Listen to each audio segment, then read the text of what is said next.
Hello and welcome to the Queer Thesperience. I am your host, Casper Oliver. I use he, him, and they, them pronouns. I am a bisexual, trans masculine person, and I am an entertainer of many sorts. Voice work, immersion theater, film, anything I can get my grubby hands on, actually. And now podcasting. And with me today, I have someone that I'm very excited to have on. If you could please introduce yourself. Hello, my name is Jason Larock. I am a trans man, a demisexual trans man. I use he, him pronouns, and I am just kind of all over the place with little bits of everything. So I've done voice work. I went to college for film. I stream occasionally during the week. I write for indie video games, mostly dating simulators, because who doesn't want to date cute characters, honestly? Exactly. So it's just fingers on all the different pies. So that's pretty much me. And I'm seeing that more and more. Like the more people I talk to, it's like I've had maybe one or two guests that are like, "Oh, I do voice work. Oh, I'm in film." More often than not, it's, "Oh, I do a little this and a little that," because I feel like we just can't get enough more often than not. No, and if you have, different sets of skills that might kind of veer into other departments and different kinds of, gaming and writing and directing and acting, and there's just little bits of things everywhere, so you're not strictly limited to one area unless it's your choice. You can choose what you want to do, but I think for entertainment purposes, and we just love doing everything. Oh yeah, and especially because if you're like a voice actor and you go onto a project and you have experience with directing and writing, it can kind of give you a more of a feel of what's going on behind the scenes and what to expect and where they're coming from. So I guess depending on who you are, you can always pick up things too with every project you work on. yeah, So it's just building you. Yeah, building you as a person, but also you as an entertainer. So now, the main reason that I reached out to you is because we were mutuals on Twitter for a while, and I was like, oh, we actually follow each other. Okay, cool. Yeah. But I was researching around for just possible ideas for people to reach out to, and you were on the kind of, I almost want to say like a cult classic almost in dating sims. Yeah, I would say so. Yeah, it's gotten a very interesting following in the best way most of the time. But you were a voice actor for Dream Daddy. I was in that. Yeah. I did that. And not that our listeners can see your shirt, but I can. And it makes it very clear to me who you played. But if you could tell the listeners who you played. Well, I played in my opinion, I'm biased, but the best dad, Damien Bloodmarch. So, goth dad, best dad, vampire dad. We're here for it. That was me. And I'm not gonna lie, when I told the household that I was like, oh yeah, I'm gonna be interviewing, Jason, from Dream Daddy, Damien. Like Damien is actually the household favorite. So, good. I'm glad to know. But no, and it was very exciting, especially as someone who's transmasculine, to learn that the person behind the voice of Damien is actually trans. And that that they kind of, did they go out of their way? Or because you have some stories where like they learn the actor is trans and then they make the character trans, or lean more into that, were they specifically seeking out like queer trans voice actors? Did you audition? Like, how did that process go for you? Actually, the whole story behind that, I love telling it because it's so wacky, random, coincidental, be there at the right moment kind of thing. I had a friend who at the time was really into the Game Grumps and followed kind of all of the people involved in working for Game Grumps and stuff like that. There was a tweet that had gone out just over the summer, I think earlier in June of 2017, that kind of said, we're looking specifically for a trans man who voice acts for a secret project. It didn't say what kind of project it was. It just said secret project. And my friend took a screenshot of it, sent it to me because it had the email attached to it. And she said, hey, I know you're kind of into doing stuff like this, but do you want to try? Do you want to go for it? I mean, it's right up your alley, secret project. I don't know what's going to happen. Go for it. So I said, okay. And I hadn't auditioned for anything since high school. So I'm guessing it was like 3 years or so, because I spent most of the beginning of my college career, freshman year, kind of figuring out transitioning, because I had come out the end of my senior year of high school and I really didn't know what I wanted for myself. I really didn't want to know, or I really wanted to know, but I didn't know what path my transition was going to take. So I wanted to go through the first year of college, figure out who I was, figure out, kind of how I fit in to my school, to my group of friends, to my living situations. And I was out on my own, out of state. So it was kind of figuring myself out as an adult and who I wanted to be. So after I figured all of that out, then I started looking towards hormones. And it was my first year, I think, after starting hormones, that I said, you know what, I'll audition for this project. So I said, why not? It'll showcase me as me. So Yeah. it was like a jump into, maybe I'll get back into this now that I feel more like myself. Yeah. So I sent them an email. I said, hi, my name is Jason. I don't know exactly what you're looking for, but I'd be interested to hear more about this project. An email came back within an hour, and it was somebody that just said, hey, like, thank you so much for reaching out about this project. Do you have any previous work that you could show us, just because we're curious what kind of voices you can do, what you sound like, stuff like that. And all I had were fan project auditions for like abridged things and fan dubs and, audio projects and things like that. So it wasn't really good at all, but it was substantial. It was something that I had that I could show. And I sent it out. Within like 30 minutes, I got another email back, and it just said, hey, do you mind if we schedule a call real quick, just so we can talk about the project? Like, we'd love to have you involved. And we want to talk to you directly. And they said, what are you doing in a couple hours? And I was like, it's still the same day. I just talked to you. Like, I just sent you messages. And I gave them my number. They called maybe 3 hours later. And it was a group, I think, of like 3 people. And I know it was Vernon Shaw, Leighton Gray, and there was a third person. I don't remember who exactly it was, but they called. And I just remember being on the phone, sitting on my sofa and hearing, hi, this is Leighton and Vernon from Game Grumps. Are you familiar with the Game Grumps? And I was like, oh my God, wait a minute. Because I just started kind of watching like Game Grump compilation videos earlier that summer, just on a whim. Yeah. I was like, wait a minute. No, I know who you guys are. But I tried to play it off like, yeah, I've heard of the Game Grumps before. Yeah, no, I know that. And we ended up talking. Yeah, it sounds like something I've heard of somewhere. But we talked for a little bit. They kind of talked about the project, and they said, we're working on a game called Dream Daddy. And I had just had my roommate send me a link to their game and just said, hey, I saw this on Tumblr, and it's a game where you date dads. How hilarious is that? And I was like, wait a minute. No, I know the game too. I know this. I know what you're talking about.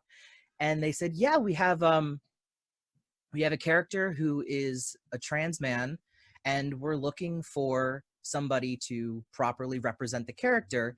And so we were reaching out to see if there was anybody that would be, willing to come and act and, do the character and the community justice. I was like,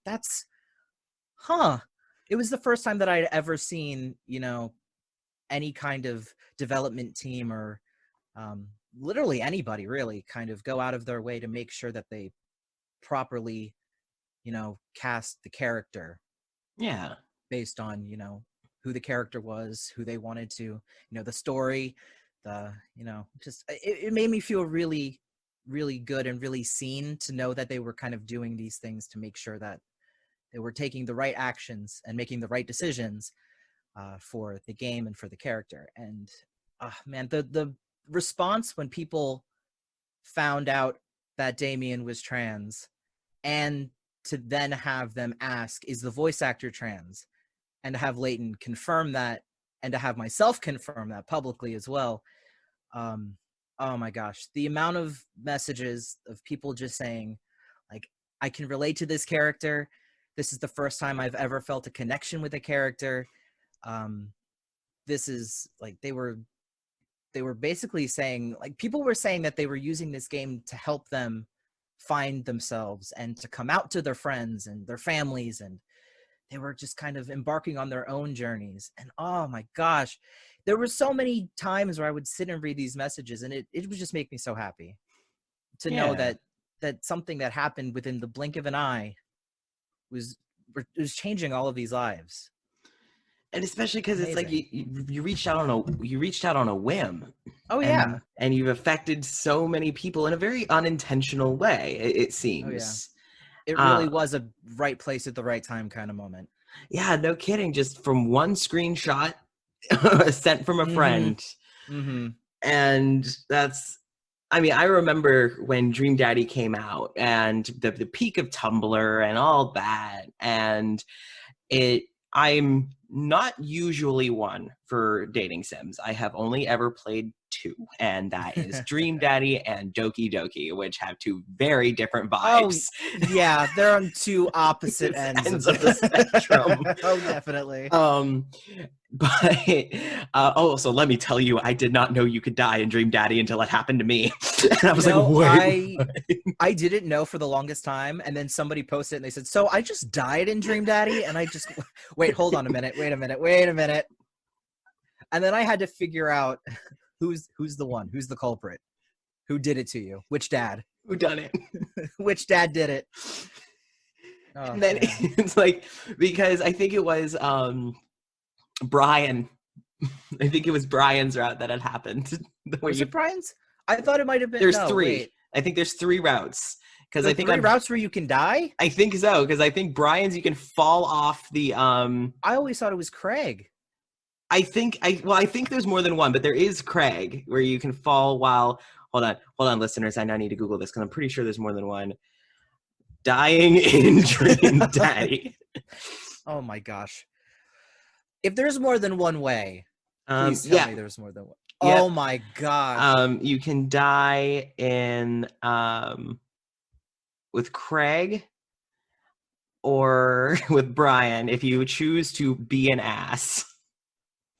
Well, on the Ferris wheel. You know, consequences. It's what happens. It's teaching you consequences of your actions. If you're an ass, I guess game over. Die. Which was because like I did it more out of because I played Brian's route twice because he's one of my other favorites, and because I just love the competitive nature, and I don't know, he just looks like a good cuddle buddy. Oh, definitely. I think Brian's the best cuddle buddy. Oh yeah, and also he's got a dog. Right? Come on, what more do you need? I mean, technically, if we're doing through the entire story, technically Hugo also has a dog. That's true, and I do love Hugo. Hugo's one of my favorites, definitely. Yeah, last night there was actually a whole talk in the household of okay, if we were dads in Dream Daddy, who would he be? Nessa, my fiance, would be Hugo. She's actually she used to be an English tutor. She has a master's degree in creative writing, and there we go. Just a huge book lover. So it's like, okay, you're definitely Hugo. Our roommate Cecil, who is the token goth of the house, we're like, okay, so you're Damien. You are trans, obsessed with vampires, and a goth. Okay, there's this. We could go further into this, but that alone. And they said I'm Brian because I'm the most competitive one in the house. Oh my gosh. So that's so good. I love it. But anyway, so after discussing that side tangent, so besides Dream Daddy, you do have a Twitch account. You do streams. I do. So what other sort of things have you done besides Dream Daddy that you would like to share about? Oh boy. Well, there are 2 games that I'm currently writing for, and I am voicing a character in the one. I completely forgot because I've been writing it for so long. But there was a game that kind of went off the radar a little bit just because we had to rework some things, but we're back and we're hoping to have the game released by the end of this year. And it is called The Office Type. And it is a dating simulator in an office environment. And you play as a main character whose office supplies become personified at some point during the intro, and throughout the game you're kind of left to, you know, engage in your fellow coworkers who are also, you know, office equipment, office supplies. It's amazing. I love all the characters. They're so unique. There are, you know, different people with, you know, who use different pronouns. There are characters that, you know, have different sexualities, so their love languages are a bit different. There are people that come from literally all over the globe, kind of characters, and they're all lovable. You can't hate any one character. And I'm really excited to kind of get this game out into the open so people can see it. It had hype, I think, last spring, and then we took some time, and now we are in full writing mode to get it done. And there's just there's so much I want to say about this game, but I can't talk about it. But you'll probably be able to hear me as Keith, who is one of the keyboard characters. So I think he's the ergonomic keyboard. And he is, I could talk about his character. He's, I always describe him as the guy that brings a guitar to a party. Oh, yeah, I know. So he brings a guitar to a party, and he's also the office advertisement and commercial voice actor. So he's the guy that kind of does all the TV spots, radio spots, and stuff like that. So he sounds, you know, a little like one of those guys, but I can assure you that he is wholesome and he is good, and you're gonna love him when he comes out. So the kind of guy that you want to bring a guitar to a party, like, yes. Okay, cool. Because there's those two types. It's like, oh God, he brought a guitar, or oh yay, he brought a guitar. So you might think at first like, oh, he's got a guitar, but then later you'll go, oh yay, his guitar. Oh, thank God, his guitar is here. So there's that, and his band is pretty funny too. He's got a band that he likes to perform with, and see if you can figure out who the references are to those characters. But that's fun. And I think there's the other game that's coming out for people who are more interested in Dungeons and Dragons. There's a dating simulator coming out called Hidden Treasures, and it is centered around a character that ends up falling through a portal and lands in a world inhabited by mythical creatures, but more specifically goblins. So it's a dating simulator in a community of goblins. And it kind of turns the whole idea of goblins are little like gremlin creatures that live in the shadows to, they have an entire community based on, you know, knowledge and history and culture. And I write for one of the characters. And again, all of these characters are wholesome. Like there's nothing bad I can say about any of the characters in these games. So yeah, Hidden Treasures and The Office Type are two that, if you're interested in dating simulators, really obscure storylines, or characters that you just want to hold in your arms forever and never let go, definitely keep an eye on those two. And I think they both have Twitter accounts. So I think, yeah, you can go. I think you can go follow those. Yeah. Well, we'll do this. I'm gonna, just so I don't forget. Go do that. The Office Type, and I also now know of 2 games that I will be playing as soon as they come out. Definitely. I think The Office Type. The Twitter for that is under Heavy Thought Studios, or The Heavy Thought, I believe. I can double check. Okay. Yeah, I may ask you to send me those later. Yeah, I'll definitely send those to you. But all those right. two. I'm very excited about those. Yeah, and to anyone listening on YouTube, I will put all the links in the description so that you can easily go find those if those seem up your alley. And yeah, as soon as those games are out, like, dude, hit me up. I want to play those games. Oh, definitely. Oh, I just remembered a third one. Oh my gosh, Oh. why am I forgetting things today? Oh gosh, my brain is all over the place. There's also a game called Nightshade coming out for people who like cyberpunk drug dealers. Huh. It's really aesthetically pleasing. It's amazing. The people who are working on it are fantastic. It is for older audiences though, so just putting a warning out there so people don't go into it thinking that it's going to be, PG-13 and not include some really, stuff. Yeah. But I play one of the antagonists. Oh, that's always fun. His name is Ada, and he's an assassin. So Ooh. I really like that too. Like, there's so many good games. I can't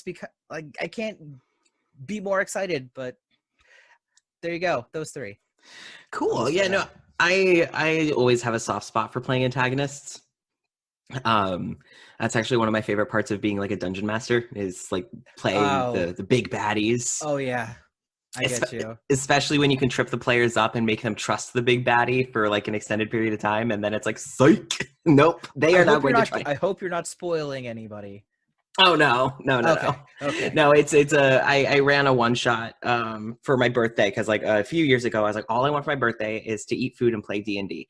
We played D&D for I think like 16 consecutive hours. That sounds amazing. It was the best birthday of my life. Because D&D for 16 hours? Come on. Oh, where's my 16-hour one shot? Well, okay. Well, next time I DM a one shot, I'll hit you up. Yeah, definitely. I will hold you to that. All right, got you. But like there was a character that they trusted at the beginning, and it was kind of like not the town guide, but it was someone in town that was giving them lodging. And what they really hated about me was this is the second one shot that I had DM'd with them. And the first one, it was very much the whole, oh, this guy is like, he's trying his best and blah, blah. And he ended up being the big baddie. They understood why he was doing what he was doing with the necromancy, but they're like, that's still cool motive, still murder. And then in the second one shot I did, they played different characters, and they were characters that got sucked in from all these different dimensions into one pocket dimension. They had to try and figure out what was going on and get out. Okay. And there was a character that they met who had a name that they were like, I think it was my roommate pointed out. I was like, wait, isn't that the same name as like so-and-so's dad and like the other thing? And I'm like, oh, you're right. Yeah. Huh. Well, I guess I forgot about that. And I'm like, fuck.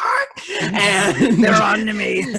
And then as soon as I said that, they apparently trusted me, which was their mistake. And they learned it was actually the big baddie from the other thing. But like he'd learned the error of his ways, and he was a good guy, but then he ended up mind controlled. So they had to fight him again. And it was this whole thing. And one of them threw something at me, and I'm like, yes, this is fantastic.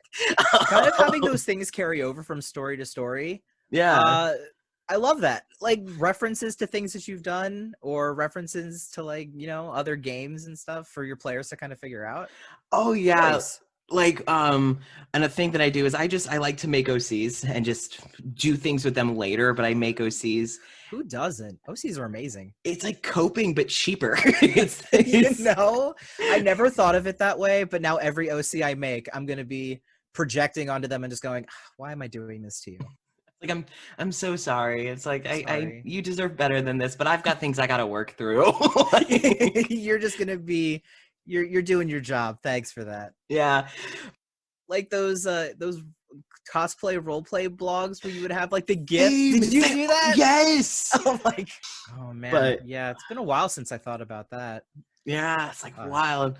And it's like, that's why I have this tattoo. None of the listeners can see, but I have the Night Vale eye on my wrist. Oh my God. Well, I have a bat on my wrist. Oh, because obvious reasons, but I don't know why. Who I have would- no idea. It was random. It was Halloween.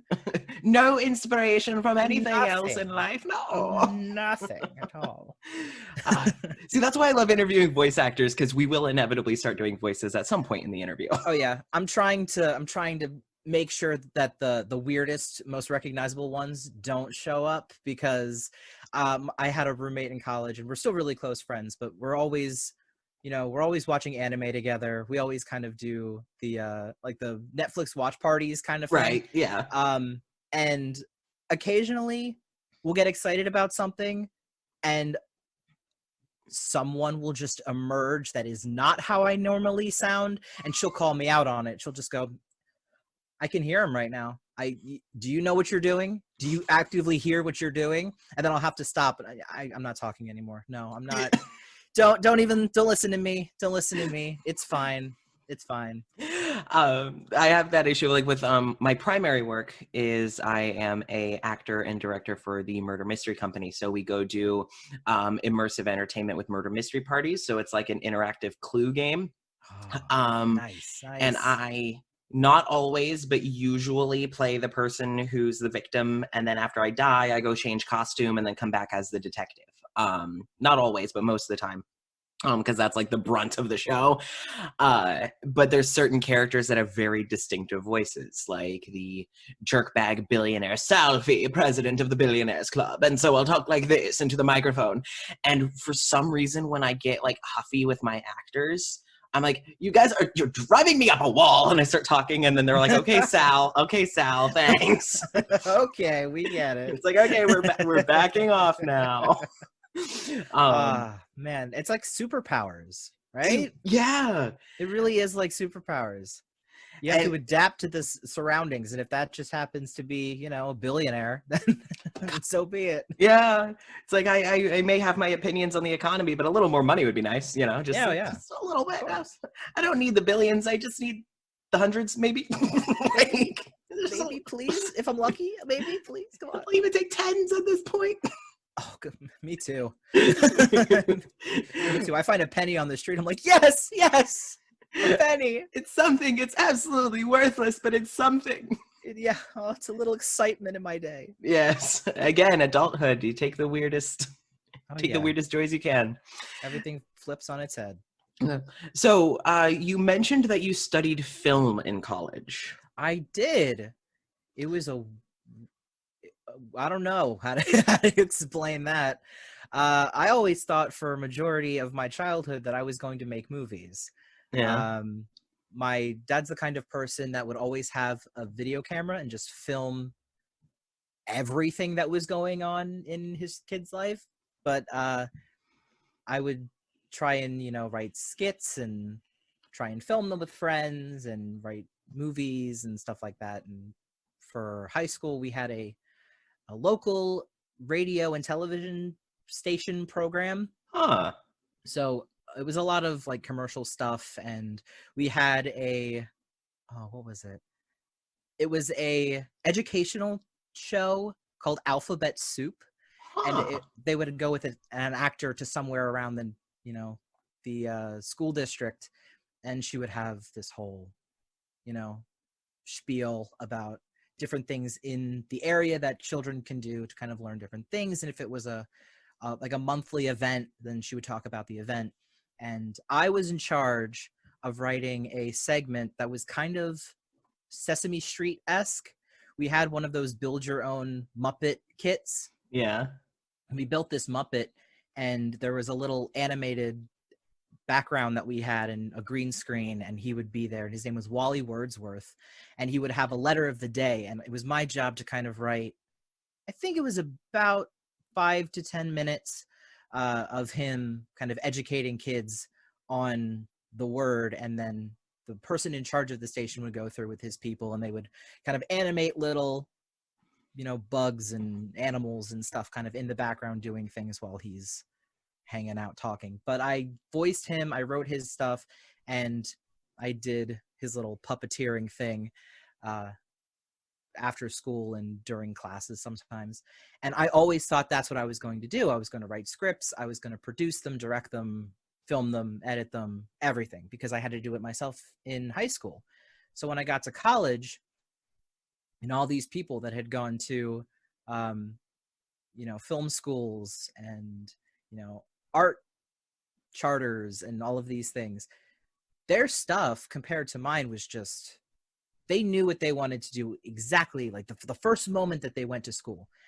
And I didn't even know who I was supposed to be, let alone where was I supposed to go career-wise. Right. So the 4 years of college was, learning cinematography, taking basic acting classes to learn how to work with actors, writing general scripts, learning how to light things on a set,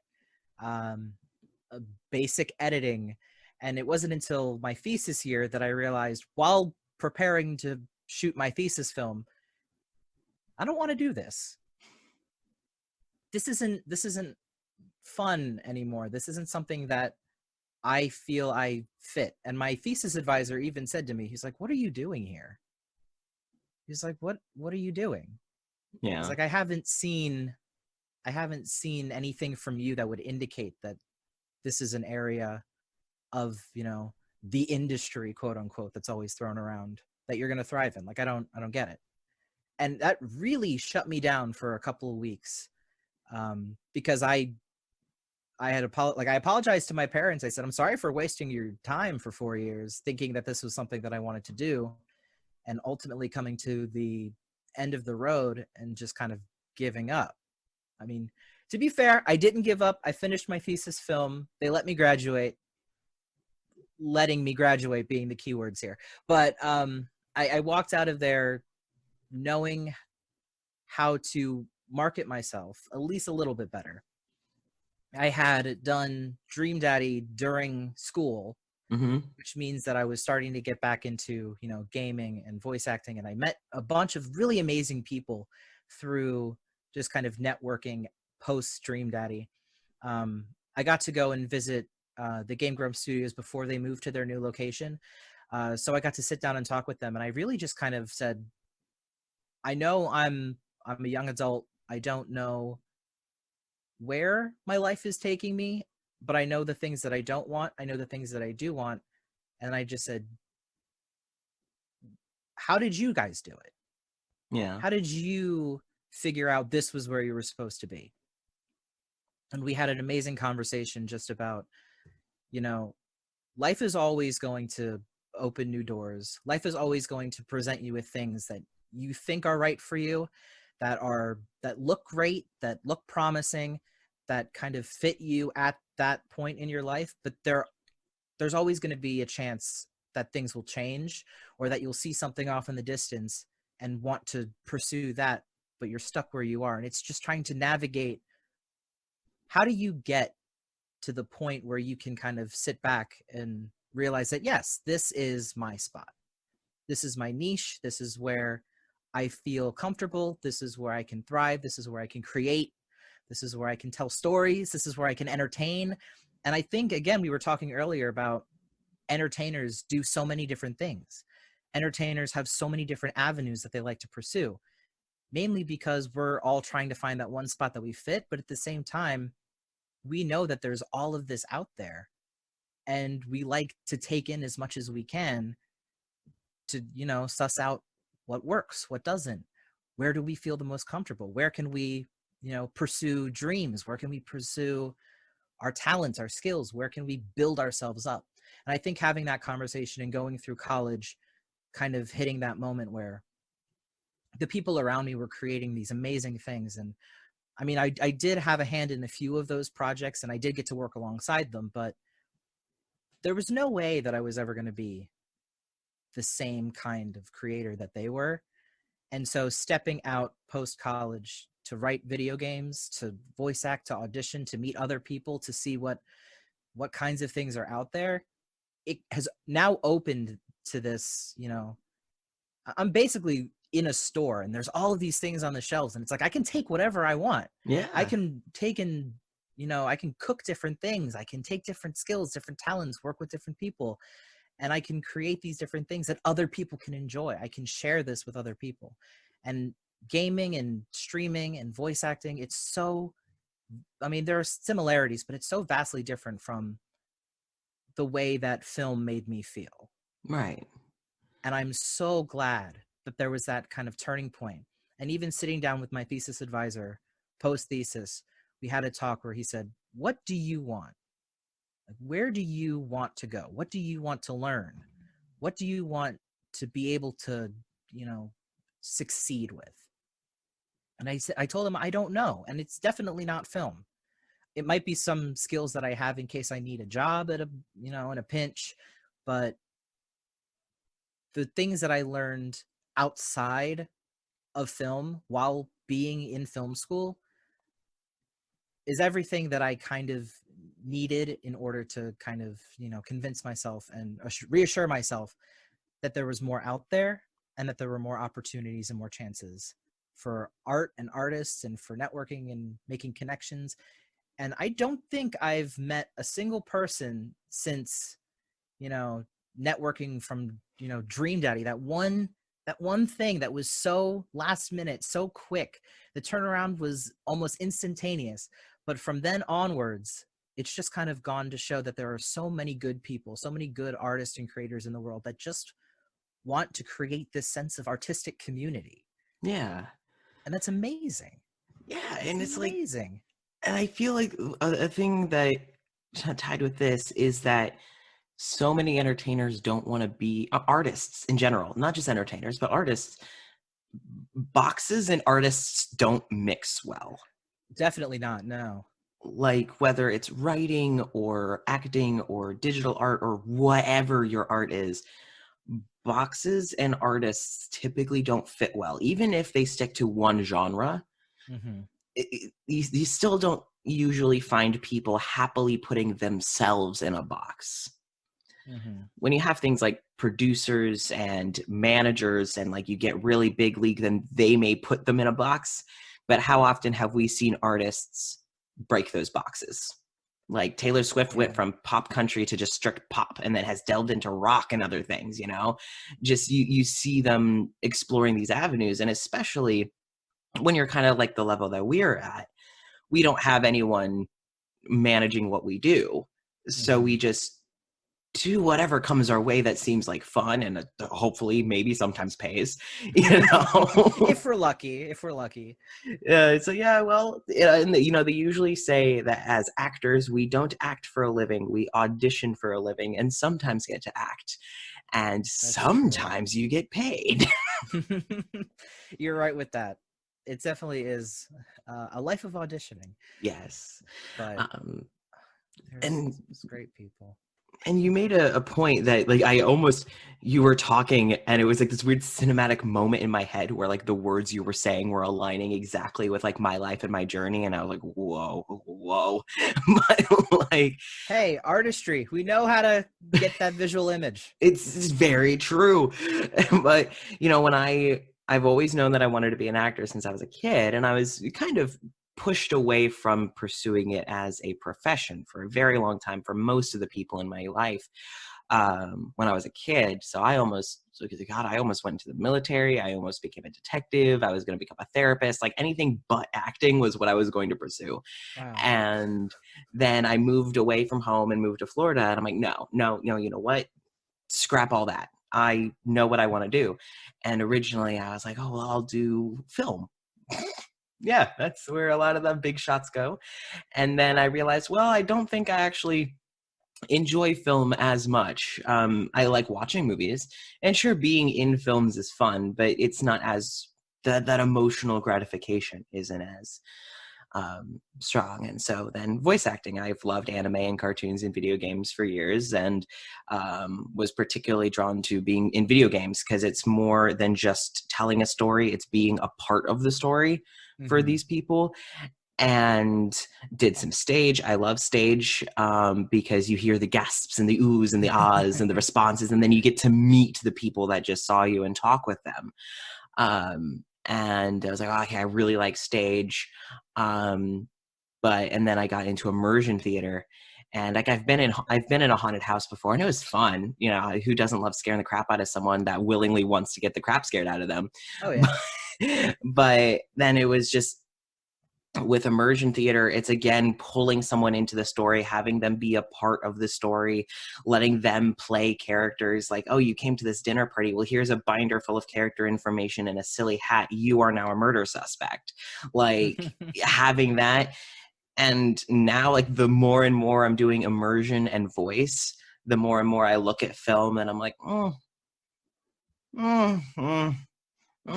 So I think it's funny that we both have this like weird thing with film specifically. And I mean, there's nothing wrong with film. There's a lot there's a lot of stuff in film that you can really have a lot of fun with, and a lot of things you can kind of, you know, bend the rules, break boundaries. You can tell stories in different ways, visually and emotionally, and, you know, through delivery, stuff like that.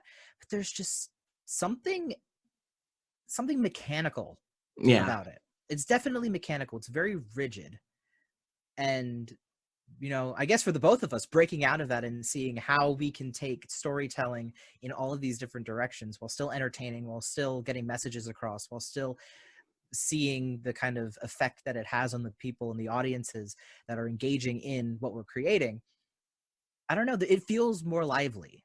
It feels Very like much. It feels like this kind of avenue for acting and creating and storytelling, not only does it involve people more, it's kind of like an instant gratification of seeing if people enjoyed it, if people didn't enjoy it, if you have, you know, room to grow, if people are kind of getting involved themselves. I don't know. It's so much more satisfying to see the result of, you know, your entertainment, of the fun, of the feelings, the emotions, all of that stuff, and seeing people just love it and eat it up. Oh yeah, and one thing that I always love in video games, and I'm like, I love playing video games. Even if I suck at them, like I'm like, well, the games I suck at are the ones that I won't stream. But like Undertale, I will die 1,000 times before I get anywhere. But I love the story. But I feel that with video games, and this is something that I'm doing in the podcast I'm writing, and also with like immersion theater, which I'm sure you can get in film, but the nuances are a lot easier to put in subtly in things like video games, and like interactive entertainment is good foreshadowing. And you can foreshadow well in books and movies and stuff. You most certainly can. But like when you have video games and you're going around picking up like diary entries that you might miss if you don't pick up everything, or, you know, with immersion theater, it's very much the whole, I may not say something in a lineup, but if I'm going and talking to a table as a character who's secretly a bad guy, I can start like dropping these little hints that they're like, hold on, you're not as nice as you were acting up there. What's going on? But it's just like little subtle things.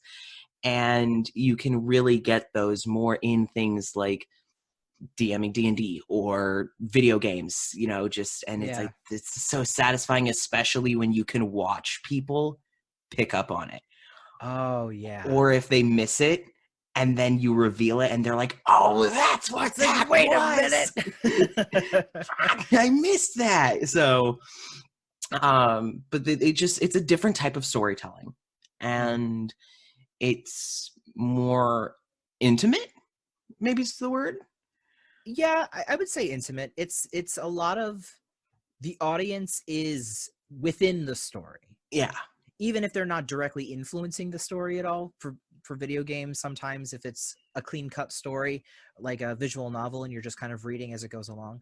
But they're, you know, role-playing games, tabletop games, games that involve character creation, games with story elements, you know, like you said, with diary entries and picking up things that have I was talking with somebody the other day about like Demon Souls and Bloodborne and those kinds of games. All of the story is kind of not indirect, well, it's indirectly told through the weapons that you pick up. The descriptions in the weapons kind of describe the world in a way. Yeah. So there are different ways to tell stories that you can uncover yourself, and your interpretation of, you know, the adventure that you're going on or the characters that you're interacting with is strictly based on what you find, what you see, what you feel. Yeah. Whereas watching a movie, you can have the same emotions towards how the story is progressing, but everything is given to you. Right. Everything is there. You can watch the film a million times, and of course you can find new things that you didn't, pick up on before, but it's still going to be, the same, sets of ingredients and things like that other people can also see. So yeah, I think taking acting and immersive entertainment and video games and streaming, definitely with streaming. Oh yeah. Definitely with streaming, because you're playing the game, so you're having an intimate experience with the story as a streamer, as somebody playing the game, and you're also sharing that with people who are watching you and talking in chat. You could have conversations about completely different things, and everybody will walk away with some sort of, connection to the stream. Yeah. And that's one of the things that I get, I'm most excited for doing streams. You can experience the game, and you can experience the person playing the game. And the difference with streaming versus like watching Let's Plays on YouTube or whatever, which I still love to do. They're still great. They're a blast, but you can have that real time sort of interaction and be a part of the play of it. Like you sometimes have streamers that have the chat actually help them decide what choices to make and like That's where fun to go. Too. I recently started doing that, having people they have these prompts now. I don't know if you've seen it, but in Twitch they have these prompts now, and you can get channel points. And people can spend channel points, and you can have different things that people can do. So you might spend 300 channel points and remind the streamer to hydrate, or take a drink of water, or you can prompt them to give a treat to their pet. Or you can also have things like, if you spend like 2,000 to 4,000 channel points or something, the person in chat can dictate where they want the streamer to go next on the map, or if they want them to switch out weapons, or they can suggest, quests to do or side quests to kind of pursue. And it changes the dynamic a little bit of the streamer is in control, the chat is there to observe, to now the streamer is playing the game in conjunction with, suggestions from the chat, and that ultimately changes what the stream is going to experience. Yeah, because like, can you imagine playing a game like Detroit Become Human or something, where the chat is like, okay, you as this character have this dialogue choice, and you don't have a timer when it comes to these dialogue choices. I don't know, you do, but I think you can pause. But like, you have to make this dialogue option. It's like, okay, do I want to be nice to this person? Do I want to say, and just like imagining the chat being like, no, have Connor say this, have Marcus do this. I think Telltale games, any of the Telltale games, having the chat make the decisions. I think there've also been streams where there have been, it was a Pokemon stream, I think. I don't remember exactly what it was. The one where the chat could input directions and like walk forward 3 steps or open your inventory, and the entire game was run strictly on these like commands put into chat. Yeah, I heard about that. There was like a world record for how fast the chat was able to, come together and play the game from start to finish. Didn't like a religion form behind it or something, behind like not like an actual religion, but it's like weird like in-game like thing with I need to Google that, because now I'm curious. Okay, I'm gonna message the person that I know who did like an absurd amount of research on it, and I'm gonna be like, hey Chris, can you tell me what this was, because I'll send it to you, because it's curious now. Wild. Like, one of my friends did a presentation on it in a Zoom party, and I was just wait a minute. Yeah, see, you can't do this with movies. No. You can't do this with film. You can't play an entire game with a chat start to finish with film. No way. And last thing before we kind of start the ending process is, what is one of your like most memorable, I don't know if that's the word I want to use, but it's what I'll go with for now, memorable kind of interactions with your whole adventure and journey on Dream Daddy, playing Damien, having all this, and you mentioned that you've had a lot of really positive feedback, and people reaching out to you, and what is something in particular, if anything in particular, has really stuck out about the response that you got as being a trans man, playing a trans man in this very safe place for queer people to just be themselves, you know? And like, what has been some really memorable feedback besides, you know, you mentioned that you've changed, that you feel like that people have come to you and been like, you know, you changed my life, like this game changed my life, you know? Has there been like any other particular instances that have really stuck out and stuck with you? Oh, definitely. I'm definitely going to shout out some of my friends in Rhode Island. We met at Anime Boston a couple years ago, and they were cosplaying Dream Daddy characters. So I think it was Joseph, Mary, and Damien. Those were the three that I remember. And we ended up connecting on Facebook somehow, because I think they tagged me in an image that they had taken with me, and we've been talking for a while. We were, you know, just kind of casually, hey, how's it going? Hope you're doing well. It was really great to meet you. And then out of the blue, we hadn't talked for a couple months, and out of the blue, they asked, do you mind if I send you something in the mail? And I don't normally get mail, so I was down for it. I was like, okay, sure, I'd like to get some mail. Yeah. And they basically said, I hope this isn't weird or anything, but my fiance and I were talking, and we'd really like to invite you to our wedding. And we hadn't talked all that much. We weren't 100% like close friends kind of thing, but they invited me to their wedding. And I got the invite in the mail, and I made preparations to kind of take that week off. And what was really interesting is it was the month before I got top surgery. So that was a big deal to kind of be like, I'm kind of sharing with these people like a little bit about my life, and they're sharing with their life with me, stuff like that. So I drove the 6 hours up to Rhode Island. I got to stay with them. And in a weird twist of fate, one of their bridal party members, or a member, like somebody who was in the bridal party, ended up not being able to come. So this wedding included a bunch of different kinds of religious aspects. So there was, I think there were some like pagan influences and Native American rituals and Norse mythology kind of mixed in. And it was this big spiritual experience. And the one person that was supposed to be a part of their bridal party played an integral role in one of the aspects of this wedding.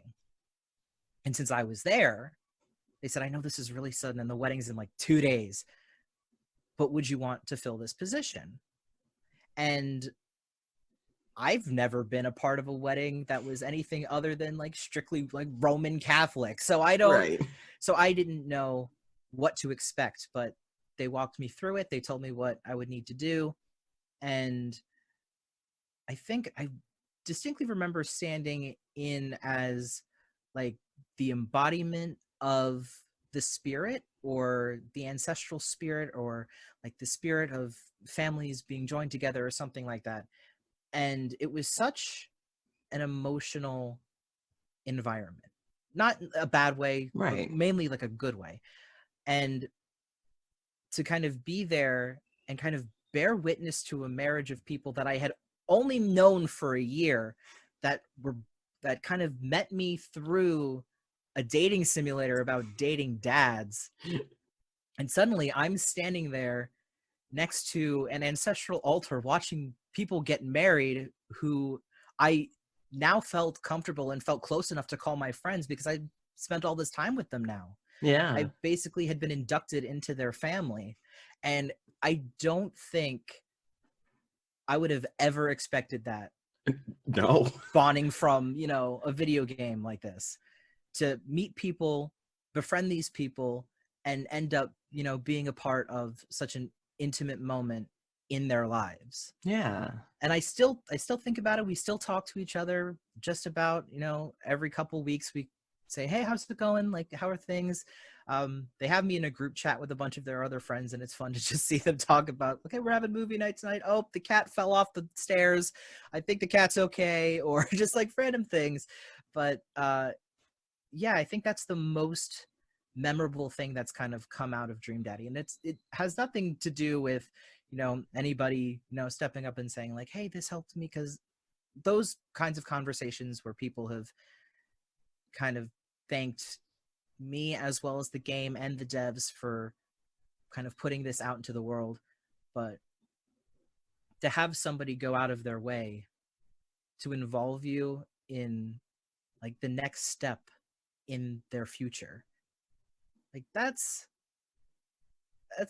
really crazy, but in the best possible way. Like the best just shade of why, like at that point it's like, what's my life? Yeah, I was standing there and I just felt this like overwhelming sensation of what is going on. Like, I love that I'm here and I love that I'm experiencing this, but how did I get here? Yeah. How did this happen? I'm glad that it did. I'm definitely glad that it did, and I wouldn't change anything.